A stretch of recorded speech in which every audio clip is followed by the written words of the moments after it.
Hey everyone, welcome back. Today, we're diving into how to use a Discover credit card in 2025.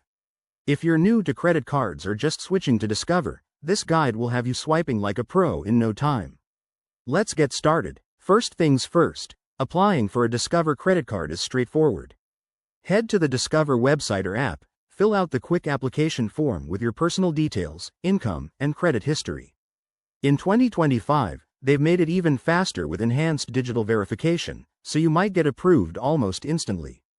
Once you're approved, activate your card right away.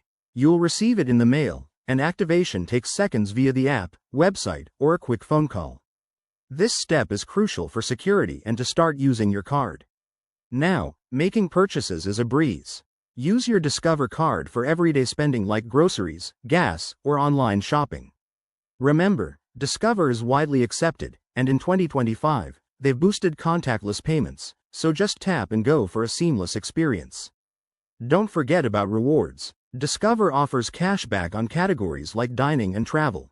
Track your earnings through the updated 2025 app, which has a user-friendly interface to monitor points and redeem them easily. Managing your account is key to staying on top. Set up automatic payments to avoid late fees, and regularly check your statements for any unauthorized charges. Discover's fraud protection is top-notch, with real-time alerts and zero liability for fraudulent transactions. Finally, if you run into issues, customer service is available 24/7. Start building your credit responsibly and enjoy perks like balance transfers or introductory APR offers. Thanks for watching. If you found this helpful, hit that like button and subscribe for more financial tips. What's your favorite credit card feature? Drop it in the comments below. See you next time.